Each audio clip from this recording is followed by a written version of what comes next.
How many jobs you do a day? I don't know. On a slow day, like 10 to 15. You want me to work for you? I got the connect, you got the couriers. Me and Famous will handle all the calls and get your boys the packages.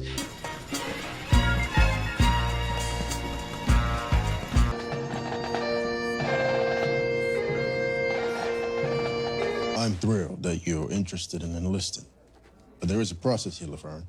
I ain't shooting my way out of problems no more, Stefano. I'm gonna sit down with Sal, we're gonna have a conversation, and then we're gonna work it out. You kill Sal, or we help Sal kill you and everybody you fucking care about.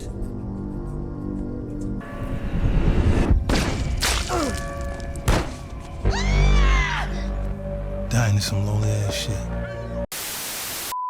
Welcome back, Top Notch Gang, here with another banger, Season 3, Episode 2 breakdown of Power Book 3, Raising Kanan. And we're in for a good one with this episode. So much to talk about. A lot of my predictions came true. You guys called me crazy down below in the comments. So we need to talk about, of course, Officer Burke's death, the aftermath, the funeral, her ex-girlfriend knowing it was Howard, trying to get people to look into him, of course the FBI being more involved at the police department, and then we gotta dive into Jukebox. I made a whole video talking about how Jukebox could possibly get revenge on Howard for the death of Burke, her path to being a cop, that I highly suggest you guys go and check out. And you guys told me she didn't care about Burke that much, that she didn't really care, but we're gonna get into that later, because Jukebox showed up to Burke's funeral and she was staring down Howard. She know he took Burke out. We of course got to get into Stefano kidnapping Unique and Rock and telling her she has to kill Sal. Of course I got that prediction right. I got the prediction of who Marvin was killing in that trailer with the mailman uniform on, pulled out the gun and let that shit go. So we got to dive into that. Rock saying she's finally out the game. Last but not least, our boy Kanan finally making his own plays and moves, turned down the car Rock tried to give him, and now him and Famous are in business, and we're gonna see their shit kick off in the next episode. As usual, you guys leave a like, comment, subscribe. Let me know what else you want to see. Let me know what characters you want me to dive deep into. I already made one on Jukebox. I made one just on Lou about his possible death based off a new trailer clip we received. So I highly suggest, like I said, you go check out those videos. But once again, leave a like, comment, subscribe, and let's go ahead and jump right into it. So let's run through the whole Jukebox and the aftermath of Burke's death situation. So I mentioned, like I said, I made a video about Jukebox possibly getting revenge. Now, she was staring down Howard, went to Burke's funeral. She knew something was off. And of course, this is another loss Jukebox is taking, especially after the loss, of course, of Nicole and the loss of her mother at the end of season 2. Some happiness has come back in Jukebox's life. We seen her go and sign up for the army, go ahead and enlist, just as the counselor was telling her in episode 1 of season 3. And she was like, she don't know if she fucking with that, but it was Burke's death that pushed her to finally just go and decide to do that. She said she needs to get out of Queens. Later on in the episode, of course, Nicole's dad stops by and offers her an audition for a girl group. Now we know this is gonna come true. We seen snippets of this from a trailer of her and the girls dancing, singing on stage. She went to Lou to get some help, and we also know there's gonna be a new introduction of a character named Crystal, I believe. So at least for the time being, she's gonna get a bit of happiness sooner or later. We're gonna have to see how her enlisting into the army continues to work and play out. And I guess it's a good thing for her. It wasn't a quick process, and they told her to wait, take her time, take these tests and things like that. So we're gonna see the decisions she continues to make throughout the season. But moving on to the killing side of things of Howard, of course Burke's girlfriend knows everything Burke was telling her about Howard, how he's dirty, and she believes it was Howard that took him out. She tries to go and tell Burke's dad, but you know, he's homophobic, everything like that, so he shuts her down, say he wants nothing to do with her. And then she also tries to go to the chief police captain, but he's like, Burke had her own problems, can't really blame no one else. And also he's kind of got Howard looking into everything because they have a whole big scandal about an ex-cop and all these former inmates getting out of jail. The biggest problem, of course, is being the FBI now in town. We see in a trailer, of course, Howard going and tell Rock all this information, also informing her that Kanan is now selling product. We're probably gonna see that in the next episode. So the biggest problem of Burke's death is now the inclusion of the feds into this whole investigation into Queens, and we're gonna have to see how they all maneuver around this going forward.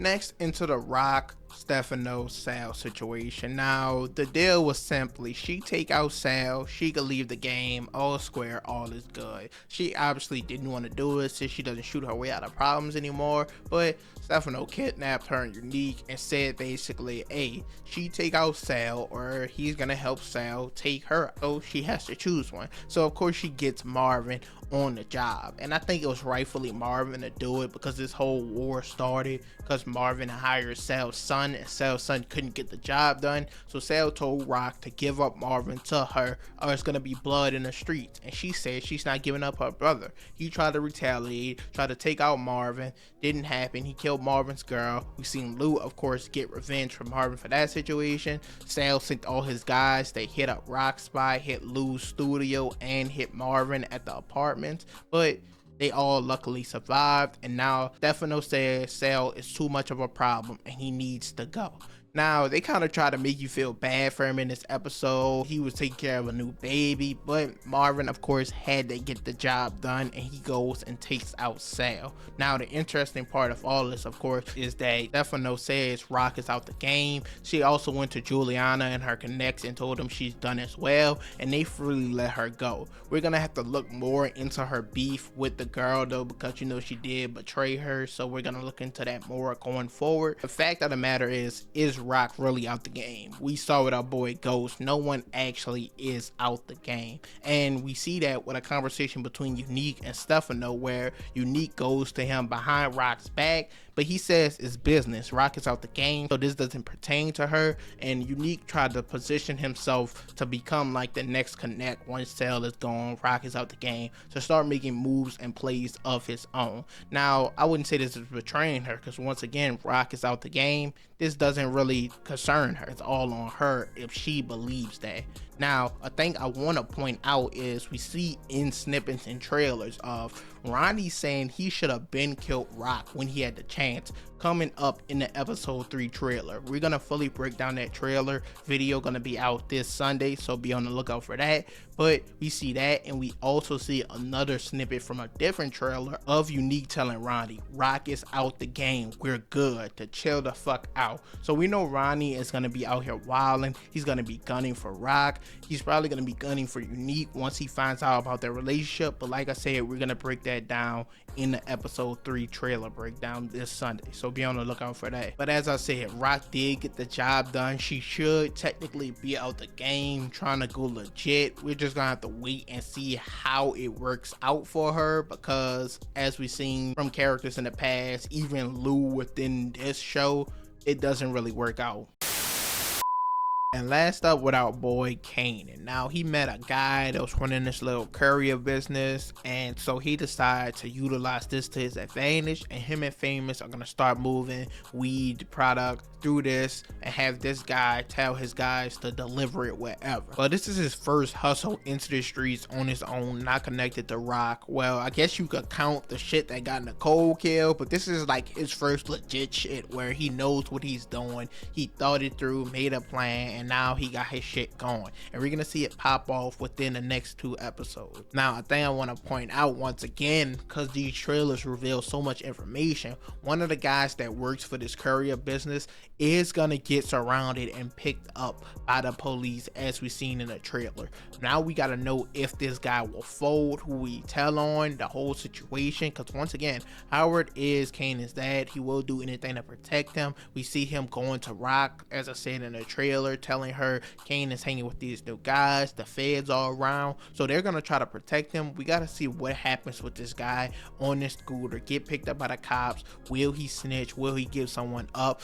will Kanan have to catch another body before the end of the season? This is his first hustle. Everything is on him, and he's choosing to do it alone with him and Just Famous. He even talked to Rock within this episode. She tried to buy him a car, trying to buy back his love, his trust. He's not having it. He gave her the car, said if he gets a car, he's gonna buy it on his own. So we see him finally entering the street life. We're just gonna have to wait and see how it plays out, because a lot of problems are gonna start to rise. We also gotta point out in the trailer how we see him get kidnapped. This is gonna happen probably due to his business, probably some competition trying to scope him out, see what he's doing on the wrong block, situations like that. So problems are gonna arise for him on his own. We gotta see how he learned from the mistakes he starts making with starting his own first hustle. You guys let me know, what do you think he's gonna do, how it's all gonna play out down below.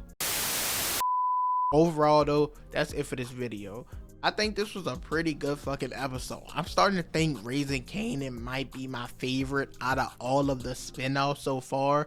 Of course, the original Power is always going to be the best, but out of Book Goals, Book Force, and Raising Kanan, I think Raising Kanan might be my favorite. Got the best characters, the best character development, the best actors in my opinion, the most realism too. Like, it just sticks to the story. It knows the story it wants to tell. So much happened. We got to see how Jukebox, the enlisting to the army, plays out. The, of course, audition with the girl group. Got to see if there's consequences to Marvin taking out Sal, how Rock being out the game, how long it lasts, because we know it's of course not gonna last. The moves Ronnie is making behind closed doors to take out Rock, to possibly take out Unique as well.